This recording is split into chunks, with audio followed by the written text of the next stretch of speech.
Hello, YouTube. This is the Galley La Podcast with your host, Akainu Fanboy and Geboss. And today we are going to be discussing the controversial chapter 1043 We Die Together. And we are graced with the continuation of the Germa 66 Whole Cake Island cover story, where basically we just see Niji and Yonji being carried on to the Whole Cake Chateau. We see some black silhouettes more in the distance right there, so that might be something of interest going on there. And then we see Brule as well. Nothing too much to report, but yeah, so we basically start with Kaido destroying Luffy, and the Cypher Pole agent he's like, all right, that's it. It's done. Yeah. And Kaido still has that expression of shock on his face. Mm-hmm. And we finally get to see the other CP0 agent that hasn't done anything finally. Mm-hmm. So I'm just curious about what his part in this is all going to be. I think he's just gonna basically report back to what happened, maybe like the final conclusion in a way, and then the world government will act accordingly. Mm-hmm. I think that's his last purpose, basically, because that seems to be why he hasn't been doing anything, is just to communicate back and forth to what's been going on here. And which then kind of brings us to Luffy losing all of his oxygen again and everything, which, kind of going back to his normal form. His voice is gone, falls to the ground. And it did hit hard to see the victor, Kaido, King of the Beast. Yeah. I don't know. It was just pretty powerful. Yeah, I mean, this is the first time we've seen a bad guy do have the victor screen compared to anyone else. But also, so Momo can hear that Luffy's voice went out, and he can. I think he specifically calls it the voice because it's more of the voice of all things that he can hear. So here's an interesting question for you. If omission of voice correlates basically with, what's the word? Basically a defeat of the person, whether they be dead or whether they're KO'd. Does that then mean that Big Mom is KO'd in a way?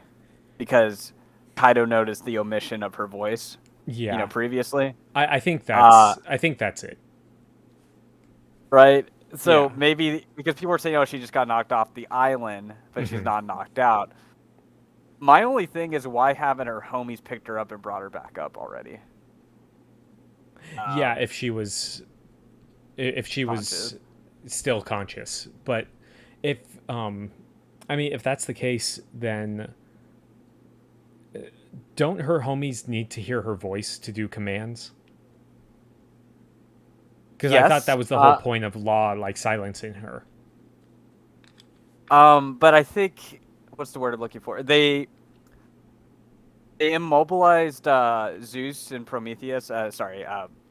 Basically the homies. Yeah, they immobilized them just enough so that she would fly off, so they couldn't save her at the last second, and then she hit the ground. But they just took away their audio. They didn't like physically constrain them like last time when they were on the rooftop with kid's little mechanized box, basically. So I think, I don't know. It's more of an indication. I think Big Mom is gone. I mean, like KO'd. Sorry, KO'd. Yeah, she's not dead. Sorry, my bad. Yeah, Yeah. not dead. Yeah. Because Kaido said something similar. Her voice was gone. Like her presence is missing. In the same way, kind of Momo's like that with Luffy's death. So we'll see. We'll see. I just think it's interesting how many chapters have passed and Big Mom's still not on top of Onigashima yet, basically. Because her homies know where she is, right? Yeah. So I don't see why they wouldn't go down. Yeah. But anyways, a little sidetrack, but yeah, seeing a dead Luffy was interesting, to say the least. I don't think he's dead necessarily. But I guess we'll get to that point at the end of the chapter. But I mean, we get to see Kaido just it's like he's angry. He's like angry and confused about the CP0 agent, and then he just obliterates him, and the CP0 agent just accepts it. So you had a great point you made in regard to his fear versus the world government and Kaido. Could you expound on that a little bit? Yeah, I mean, it kind of shows, like, even at this point, um, the Cypherpole have more fear of disobeying the world government than interfering with the Yonko directly. And like even this, like he's accepting his fate against Kaido at this point, and it can only make you wonder, like, well, he's gonna die by Kaido, but if he didn't do what the Gorosei and everyone and told him to do, what would be worse than being killed by Kaido? Uh-huh. So I think that's an interesting reading into it, because like with his discussion with Drake last week, or his brief exchange saying, I'm jealous of you because Drake was following his own justice. Uh-huh. And I don't think he necessarily agrees with that, but he wants to follow it too, but he can't. He has to follow orders. I do remember when he was talking about when we first saw them during the Onigashima War, where we were reintroduced to them. Mm-hmm. He did kind of take a sick joy out of the fact that the pirates were taking each other out. Like he had a joy that the pirates were, just killing each other essentially. So he does hate pirates, right? He does have like some sense of justice, but at the same time, there's some reservation with his position at the same time. So, well, I mean, I guess it's a little open-ended whether he's in one piece, or not. But Oh, I think he's at least knocked out. That was this. This is a whole. Although Kinemon survived a similar thing, but just the like the cloud of smoke and everything, and it covers the whole top of Onigashima. Like this was Kaido's like full strength going against this guy who's just standing there. So, and it does parallel the old hag getting killed too, right? Yeah. It's just like kind of our hesitancy is like people dying in the present timeline, basically. Like, yeah. If I didn't have that, sure, he's dead because he's a perfect parallel to the old hag getting killed by Kaido, like last time, And it looks like his other CP agent bro is crying. It looks like. Well, I mean, he acknowledges what happened. It looks like he's like tipping his hat, which is funny because it looks like the other the scarf one. I wish they had names, but the scarf CP0 agent is like tipping his hat as well right before he gets hit. Yeah, that's a good point. I didn't notice that actually. Yeah. Yeah, so I guess this last guy who's left standing is just going to report. But good showing on CP0. I mean, they got the job. We thought they were just going to be like a like just observing the show. But no, they got really involved. Literally changed potentially the course of a whole war, because right after this happens, we the flames start going, and then Kaido's like, okay, I thought he was gonna mourn or be upset some more, but he just goes in and just starts wiping out the alliance basically. So CP0 radically changed the course of this war, just like 3 agents. Or like 2, because the third guy's not even done shit.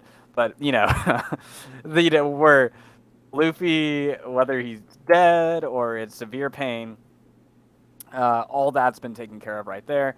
And then Kaido just goes to town, and I didn't think he would be like this much of a ambitious beast, basically. He just, Usually bad guys would take a moment to dwell on it, but he's like, no, I need to get back to work, annihilate you all, kind of thing. Well, at the same point, like he's saying, like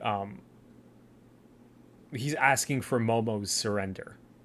So I don't think that he sees this as over until Momo tells them to stop fighting and surrender. Yeah. Because at that point, I think the samurai would lose their will to fight. But I think even at this point, they're still gonna fight. Yeah, I guess like he's just not wasting any time. Yeah. It's like, which is interesting, I guess, because usually when you take out the strongest guy, you can kind of relax a little bit, but that's not the case here. I think he's come off as a gaggy character at times, but he's a very serious character. I think similar levels of ambition as like Lucci Akainu, I'd say. I'm just like not fucking around. And so that's the vibe I'm kind of getting right here. And then, all the crew members are having a hard time believing it, but we really only see Chopper and Nami, from what I can tell. Well, before that, I wanted to bring up that Law specifically says that that Luffy's voice has vanished as well. And I think someone brought up, I don't have the exact thing, but there was a panel or a couple panels where Kinemon was talking about Momo's voice of all things, and we see Law listening to that conversation, and he's like, he has like the ... speeches. So there's a debate on whether or not he can hear it as well. Yeah. So that's just a quick thing. I don't think they go too much into it. Yeah, it's kind of similar to Kobe's thing, but it looks like Kobe's, when he had his advanced observation, whatever that was, in Marineford, it was like he could literally hear the eternal thoughts in a way. So, yeah, I don't know if it's just a special type that a lot of people can access, or if Kobe's is unique, if Luffy and Momo's unique. So, I'm not sure. I guess we'll have to be expounded on that later. But yeah, so the rest of the crew kind of has a hard time. It's interesting we don't really see Sanji, Zoro, Frankie, or any of the others, and basically, Nami's calling out Kaido. He lets loose, and then our boy Marco came back from healing the fodder to actually protecting the important characters. So that was good. Yeah, I actually like the Nami scene. Oh yeah, that she's just like saying like, "There's no way Luffy can lose." Yeah, it's kind of like a good callback to Arlong, where he puts the straw hat on her and everything. Yeah. It's kind of her faith in her captain stayed this whole time. Yeah, well, even earlier in the arc in the raid, when she was saying to Ulti like, Luffy's gonna be the king of the pirates. Because she didn't have that faith in Luffy in the beginning of the story, right? So it will be kind of interesting. So it is interesting. Kaido's just like, okay, now I'm not going to be as soft as Orochi, which is kind of insane to think about. Yeah. Because Orochi wasn't particularly soft. Kind of sucked. And he doesn't care if you're all slaves, just like, at least you make yourself useful, and or anything. So, we're seeing a lot more of this viciousness of Kaido, and I'm liking it a lot too. And this is what you lose in war, for you gambled with your rights and dreams. So he's kind of mocking it. He's spitting in the wounds. Your honor was, it got you into this position, and now you got to deal with it. Yeah. Yeah. Not much more to add in that point. Yeah, and then go after that. We have some more fodder going after Law and Kid, and then their incredible perfect crews come in. They help get in the way. We see Carrot and Nekomamushi popping. I kind of forgot about Nekomamushi, actually. So yeah, I mean, he had an easier time with Perospero than I think that Inu Arashi did with Jack. Yes. So he's still kicking, and hopefully more Sulong will happen, because that would help. I'm curious to see what the rest of these characters' roles are going to be in this fight. Mm-hmm. Because we are seeing the flame spread more and more, and I did giggle a bit because people were complaining about how Kid and Law said like, "This is my final move," and then they did more the next chapter, and we're starting to see them get back up again, and I just kind of chortled a little bit, Yeah. just see, you know. Well, I think it's just like at this point, it's like, well, I'm not going to go out without any fight. I'm going to at Yeah, least put up yeah. something.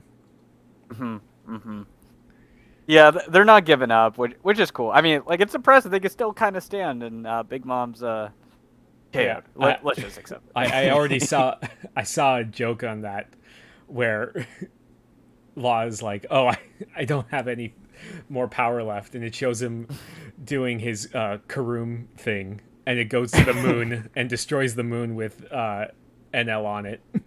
There you go.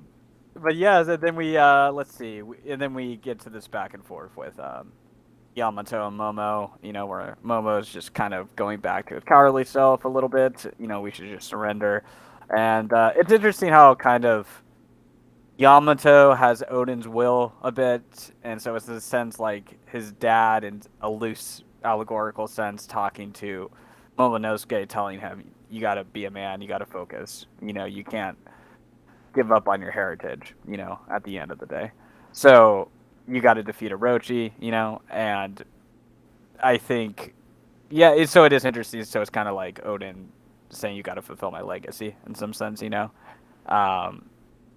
And then, yeah, so basically Momo feels a little stronger after that exchange, but I don't know if there's anything you wanted to add to that. I didn't notice until rereading it, but like Yamato's pulling on Momo's like whiskers as a dragon Okay. during the whole Okay, exchange. Gotcha. Like, and yeah, as much as I don't want it, I think with this part, I think Yamato shows enough resolve to be on the crew, even though she hasn't interacted with anybody basically besides Luffy and Frankie. Yeah. I think. When I see her resolve, I really don't. It's just more her belief, I think, in Odin. I mean, like, I know that's kind of a jerk thing to downplay and minimize, but I guess like that's just kind of more the role I see. That's conspiring right here, I guess. You know. Yeah, I still don't want her on the crew. I mean, that's a whole nother discussion in itself, right there. But it is kind of. Do you want to like, I guess, start this last portion because it might be a good bit of discussion right here. Okay, so but, you go first. Yeah, you. Okay, so we we see Kaido like going ham in the interior of Onigashima, blasting samurai away, and then we cut to Luffy on top of the on the roof, and Zunisha calls out to Momo saying, I can hear it. This really takes me back. I can hear the drums of liberation. This is the first time in 800 years. He is here without a doubt. Joy Boy, he has returned. And during the whole thing, there's like the dum dum dum sound effect, and we cut to Luffy, and he's emitting some sort of steam, and his hair's changed, and he's smiling. So, I mean, first off, I interpret like the drums of liberation. I hear that as more of like the like he can hear Luffy's heartbeat, like it's like that, and so we can discuss about this Joy Boy thing. Can you lead first with that insight you shared with me before we recorded the? Oh, about the Neptune thing. Yeah, because everybody's saying reincarnation Naruto ripoff. This is like essentially 100% what's happening. A lot of people are saying this is exactly a Naruto ripoff, basically. Yeah. So, what's your retort to that? So, someone pointed out back in Gosh, it was almost 400 chapters ago. Chapter 649, when Robin was talking with Neptune about Joy Boy and his poneglyph. He said, Joy Boy is a person who lived on the surface during the 100-year void. That message was meant for the mermaid princess on the island at the time. It was an apology for breaking a promise with Fishman Island. The contents of that promise are not clear, but someone will come along to fulfill the promise in Joy Boy's stead. So I know that initially when the spoilers came out for everything, it was like, Joy Boy's gonna like take over Luffy's body and everything. But I don't think about it. I think Joy Boy is more of like it's more of a title. It's more of a presence type of thing. Like because King the Wildfire thought Kaido could be Joy Boy. Yeah. Which is interesting. And I think Joy Boy is like, I think when King was saying it about that, it was like someone who has the power to change the course of the world. So, and I mean that definitely fits Luffy, and I guess at that point it could fit Kaido. King was thinking about Kaido's strength, that he could change the world that way. Yeah, which is interesting because, again, looking at Big Mom Kaido, where they had to ally to potentially get the One Piece or to destroy the world or whatever, to do that Joy Boy-like effect. Because both of them are kind of losers and rejects in the sense they hit their peaks, they can't get any higher. So they had to ally, basically, to get it done. Like, because when Big Mom was going down, she was blaming the supernova. She didn't blame herself for being subpar, right? Yeah. Blaming Roger who, in an extent, caused the creation of the supernova in the worst generation. And, in the similar thing here, like, Kaido didn't do what he did, and I think that's part of the reason where he's, like, miserable, right? He never achieved that Joy Boy status, and I think that's maybe. Do you want to bring in the death aspect now to this too, right? So you don't think Luffy died, but I have heard people say Kaido is looking for someone to kill him in the same way he just killed Luffy to achieve the Joy Boy status, if you will. Yeah. So I don't. I was reading around on Reddit for a couple of things about the chapter, and someone linked to it was one of the chapters where Kaido was fighting the samurai, and he said that it's something like death completes a person. And we see at the end of the chapter that Luffy is smiling. And I mean, originally, like the last time we saw him, he was just in a bloody mess and he wasn't smiling. And I think that has to do with the will of D. And because it's kind of like the same thing with like Ace and Saul and everything. They smiled right before their deaths. And I mean, it is possible that Luffy did die, but somehow he came back to life, or he restarted his heart or something, or because I mean, when people were the first image that was leaked was the final panel with Luffy changing, and he has this steam rising out of him, and people interpreted that as like the as like a soul type of possession thing. But the way I look at it, it looks more like steam from his Gear 4, because it has like the swirly patterns in one of them.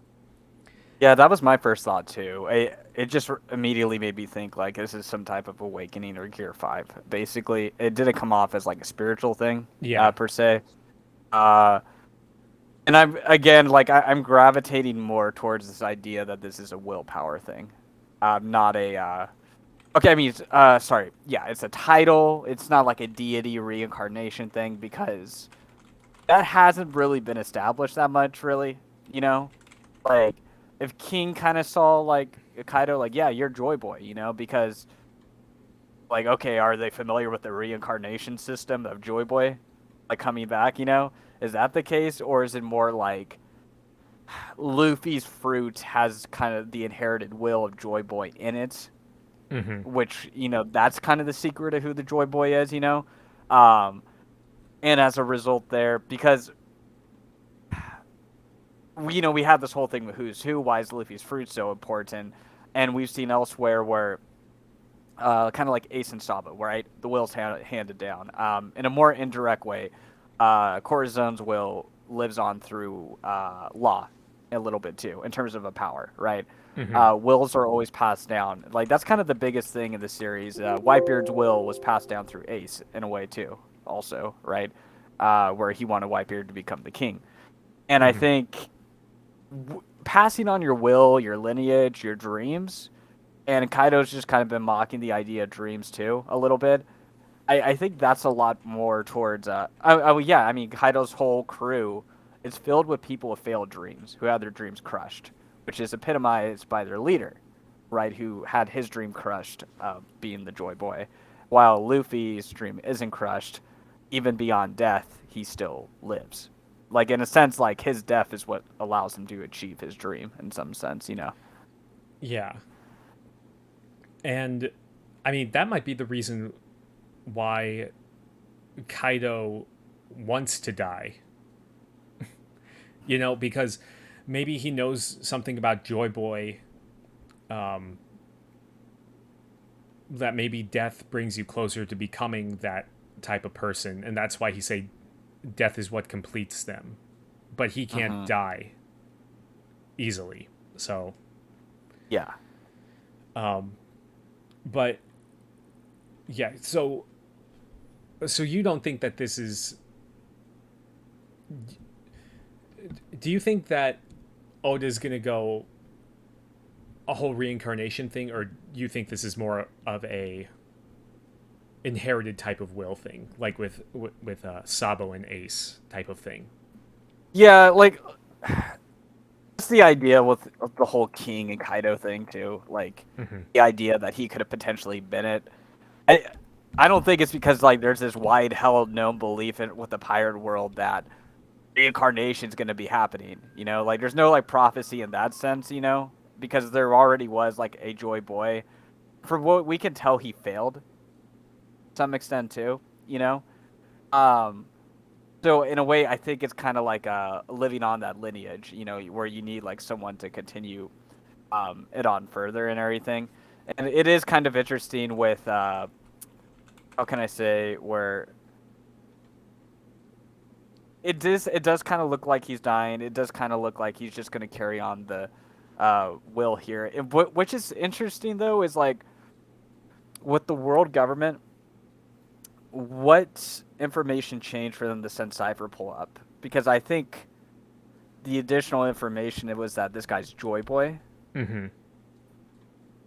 So what indicator did the Cypher pull agents learn, or what information did the world government learn from other means, for them to be like, okay, shit, this guy's a Joyway, we got to kill him now, Yeah, essentially, because yeah, yeah, because I mean, the only way that they would have known, because they had to have known Luffy's over. power. Mhm. So, like, what? Um, the only way they could have learned about it was from Eam. Mhm. Mhm. So, like, how? And what did they learn at that time? Yeah. Uh, Did they capture Sabo and they learned something from Sabo during that time through torturing, or did they like I mean, I don't you think. know like, there's Well, I don't think that Sabo would have necessarily have had any information about that. maybe just them growing up as kids or something. It's just weird, like what different type of information did they learn? Because it's kind of hard. You assume they know everything already, right? So Mm-hmm. I feel like it would have to be someone close to give that information up in a way. Uh, I don't know. I was kind of thinking maybe all those pictures Im had was like these are the potential candidates for the Joy Boy. Um, So like whether it be Shirahoshi, Blackbeard, BB, Teach. and Luffy. Yeah. Yeah. Hmm. Mhm. And maybe it's like okay, they got BB, or maybe they kind of like found out something about Blackbeard. Okay, no, it's not him. Process of elimination. It has to be Luffy now, Yeah. basically. Because Well, a lot of time's passed since the Reverie. yeah. Well, it's also interesting that like Whitebeard knew. I think Whitebeard kind of knew about Joy Boy as well because when he was dying, he said that Teach wasn't the one that Roger was waiting for. Okay. So, Yeah. and I think this all relates to the Will of D as well, and the Will of D, and we didn't even mention that when Luffy, there's a sound effect for Luffy's grin, and it's the sound effect pronounced as Nika, which is relating back to Who's Who. So Nika, the Will of D, Joy Boy, those are all connected, I feel. And then King's species is too, like with the Lunarians, because how did King must have been told that, and it kind of seems like the Lunarians are from the Sky Island in some type of capacity in terms of relatability there. Mm-hmm. And I think it is, the Germa Kingdom, for example, that they have some connection with the Lunarian because it was heavily implied Sanji has Lunarian DNA too. Mm-hmm. And one of the few people who could possibly be in contact due to their snail technology. And I think the Germa Kingdom's about 300 years old too, so they're pretty ancient in that respect also. So there's kind of like a lot of, I'd say, a lot of the Straw Hats. Oh, and then Jinbei with Sun God Nika too, right? There's kind of becoming more and more connecting the Straw Hats towards this idea of Joy Boy. Like each of these Straw Hat members are kind of materializing in a certain way to show how they're connected to Joy Boy, and in a way also how they're destined to help the Joy Boy due to their proximity with it. Kind of like if King was trying to help Kaido, who he thought to be the Joy Boy, it would be kind of interesting if Sanji was in fact a Lunarian who's also has some way of being near the Joy Boy and wanting to help the Joy Boy too in that respect also. So yeah, and all this is kind of dropped in Wano, Yeah. like in an explicit way. Like it was implicitly there in a lot of the story, but now it's like getting brought to the forefront now. Yeah. Yeah, this all started with the Who's Who thing with Nika and everything. And then Kaido dropping Joy Boy and everything, and yeah. Yeah, so that's kind of another element I want to bring in here is I think Luffy did die. I'm just gonna put that out there because he's had so many life and near life or death experiences before, from Akainu literally scarring him, the only character in the series scarring him, and he didn't have this happen to him. Aokiji, Lucci, Crocodile, all these people like brought him to the brink of death, and this didn't awaken. So I assume Kaido did in fact kill him, and it's not just death by anyone but a fellow conqueror, maybe, or maybe even potentially a fellow candidate to potentially be Joy Boy. Mm-hmm. Maybe they're both candidates for being Joy Boy, but Kaido's lacking something that Luffy has to reach that goal. Yeah. And yeah, I agree with you on those points. I was gonna say something, but I forgot about it. That's cool. Yeah, I just want to say like near death, I don't think qualifies to trigger this thing, and because I assume right, Akainu and Aokiji are probably Conqueror's Hockey users too, and they put him in a near death situation and didn't trigger this thing either. So I assume he did in fact. I hear. Just the voice thing brings that in. Oh, sorry, Magellan's another one who almost killed him also, and it didn't trigger that either. Yeah. Well, so do you think that this is This. So, do you think that Luffy's fruit is the Gum Gum fruit, or do you think it's something else at this point?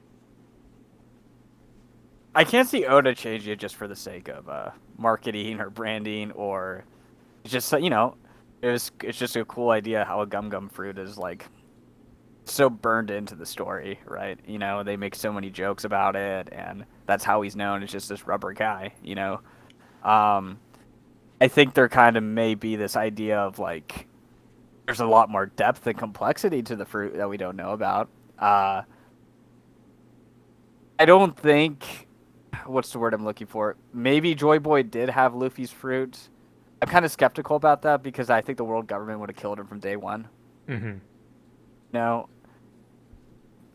maybe it's so hard. There's so many ways to look at it. Maybe there's a select number of fruits that carries on Joy Boy's will, and the government found that out. I don't know. It's really hard because you're just like, what the hell did the government not know that instigated this? Because they know just about everything already.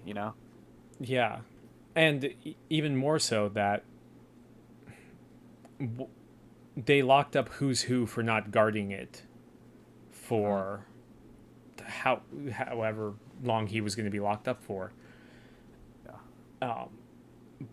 For specifically that fruit. And Shanks, I don't know if, again, it's going back to Shanks, whether or not he specifically went after it because it was the fruit or if it was just coincidence. Yeah, obviously Shanks, I think, has some additional knowledge, but okay, well, here's another aspect to it, too.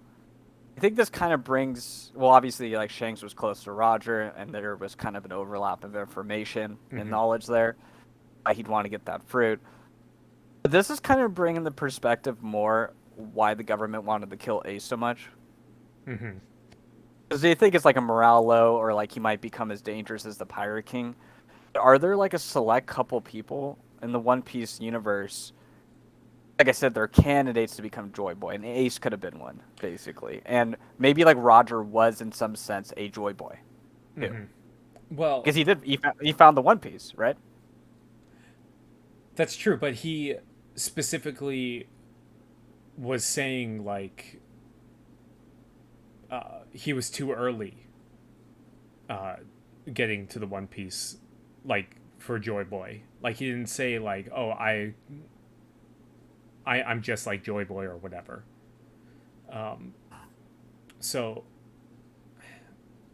do you think it's kind of like a My Hero situation in a way? Spoilers, whatever, but like where kind of like Deku's power just, it builds up like generation after generation after generation. In a similar way, the Joy Boy title, there's a will that's passed on. I think it's a will, but I don't think it's necessarily like accumulating power. Yeah, sure. But I mean, it does. But yeah, I think it definitely has something to do with I definitely think it's a passed down will, and I think it's talking about like Luffy's. We need to talk about Luffy's destiny, because destiny has been brought up a couple times in the series already, and that's comparing it to a chosen one type of thing. Like we're going to be referencing Naruto.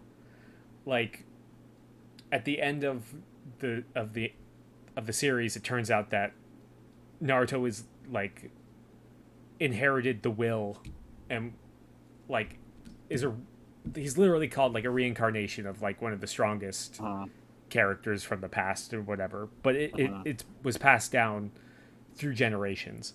But that just kind of came out of nowhere. Like, I mean, there was the talk about like the will of fire and everything, and there was talk about destiny, but I think Oda's gonna deal with it differently than that. Because... I'd say with Naruto, there was sorry, I just went out of this, but like in Naruto, there is a heavy spiritual aspect from get go that's not in One Piece. Like he literally has like a deity type of creature in him. Like in One Piece, that's so foreign. Like the term God is used as a title Mm-hmm. in One Piece, you know. Yeah. But yeah, I just kind of wanted to add that in, like how these two series are distinguished in that sense. Yeah. And I don't think there's necessarily like a chosen one type of thing, but like everyone, like there's roles to play, and Luffy's role is the Joy Boy, and that's his destiny. But he still has, um,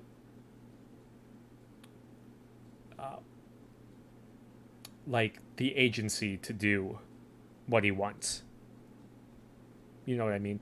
And I think, Yeah. and I think that the thing with the Joy Boy, I think it also relates to a sense of freedom, which Luffy has compared to like Kaido. Because even like in this chapter, he's saying like, "Oh, I'm going to enslave all these people. You're gonna work until you die, or whatever." And Luffy just wants to go on adventures and be free. So I think that might be what Kaido specifically is missing. Yeah, there's like a fear in Kaido, where he just didn't want to grow anymore. I think, where again going back to Lost, Punk Hazard's speech when he slices Virgo in the mountain in half, basically says the difference between like the old generation of Kaido, Big Mom, and Doflamingo and all them is like you guys kind of got fat and happy, you stayed on your thrones, and now we're the upstarts and we're gonna rip you off the thrones now, basically. And because even Akainu and the Navy, they got stronger, they got more forces, they moved their base into the New World. That you guys just kind of stayed in your territories, right? And I think like it's the same thing with the Supernova. They grew, they got more powerful, and they risked their lives over and over again to grow. And it's just Big Mom and Kaido, they gave up, right? And I think that's kind of the aspect too. Like you can only be a Joy Boy if you want to die, like Luffy, right? If you're willing to die at the end, right? And I know Kaido keeps on saying he wants to have a good death or all this stuff. Does he though? Maybe he's kind of full of shit, kind of like how Whitebeard's kind of full of shit. They're kind of a hypocrite in a sense. Like he did love his family, but he didn't rescue. Prevent Kaido from taking over Wano and everything too, right? With Izo and Momo and all that stuff, even though they were on a ship. And maybe in a sense, Kaido's kind of a hypocrite too, where he says, "Oh yeah, I want this good death," but he doesn't really like actually get it done. You know, like I don't know. I mean, hey, you can. There's a couple admirals that could meet you in Marineford. You know, if you really want to get this done. You know? Yeah. Well, and I agree with that. But even going back really quick to the Luffy freedom thing, like Zunisha specifically calls it, he can hear the drums of liberation relating to freedom, and Nika with that was like the people who were enslaved were asking for like Nika's salvation or whatever. So Nika was worshipped since ancient times by slaves who believed he would eventually come to free them from their suffering. So it definitely has to do with the sense of freedom, and that definitely contradicts with Kaido's entire character.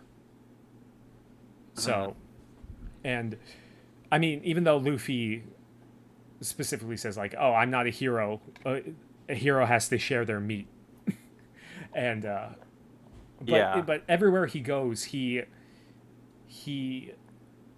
liberates people.